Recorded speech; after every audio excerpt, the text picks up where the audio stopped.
మాట్లాడే మాటలు నిజంగా ఎందుకంటే నేను అమెరికా పోయిండు వచ్చిండు 15 ఆగస్టు నాడు స్పీచ్ ఇచ్చిండు. నేను వింటా ఉంటే నిన్న ఏమైనా మంచి ముచ్చట్లు చెప్తాడేమో ముఖ్యమంత్రి అని. చాలా విచిత్రమైన విషయం చెప్పిండు. బాక్రా నంగల్ ప్రాజెక్టు తెలంగాణలో ఉంది. మాకు తెలియదు ఇన్ని రోజులు. మేము పిచ్చోళ్ళ లెక్క ఆడిపోతున్నాం ఉత్తర భారతదేశానికి. మాకు తెలిస్తే ఇక్కడికే పోతుంటే ఇంత గొప్ప ముఖ్యమంత్రి మాకు ఇచ్చినందుకు కాంగ్రెస్ పార్టీకి ధన్యవాదాలు.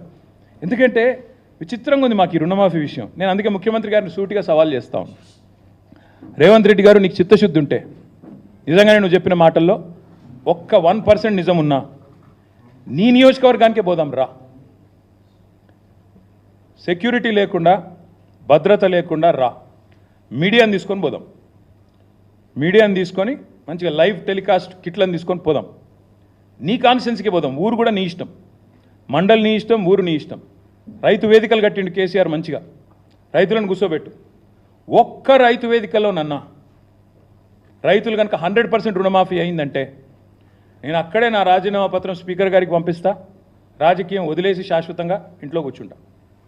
ఒక్క ఊరిలో, ఏదన్నా ఒక్క ఊరిలో చెప్పిస్తావా? నువ్వు చెప్పిన దానిలో వాస్తవం ఉందా?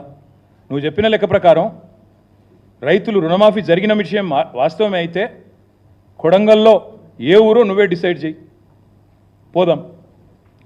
కేవలం కొడంగలే కాదు, మేము వదిలిపెడతా అనుకుంటున్నామేమో. మా నాయకులందరికీ నేను ఈరోజు పిలిపిస్తా ఉన్నా ఈ పత్రికా సమావేశం ద్వారా. రాష్ట్రంలోని ప్రతి నియోజకవర్గంలో మేము చాలా ఊర్లు తిరుగుతాం ఇప్పటి నుంచి. ఈ పచ్చి మోసం ఏదైతుందో దీన్ని ఎండగట్టడానికి బీఆర్ఎస్ పార్టీ నాయకత్వం. మొన్న మా తమ్ముడు వివేక్ గారు ఎట్లా కుత్బుల్లాపూర్ రూరల్ మండల్లో ఎంతమంది ఉంటే ఎంతమందికి అయిందో మొన్న వచ్చి ఇక్కడ ప్రెస్ మీట్ పెట్టి మరీ లెక్క చెప్పినాడు. రుణమాఫీ విషయంలో 1000 మంది ఉంటే కేవలం 100 మందికి ఇచ్చి మేము మొత్తం కంప్లీట్ చేసినామని పోజులు కొడితే ప్రధాన ప్రతిపక్షంగా మా బాధ్యత మీ వాదనలోని డొల్లతనాన్ని ఎండగట్టడం. ముఖ్యమంత్రికి నిజంగా దమ్ముంటే ఆయన నా సవాల్ స్వీకరించాలి.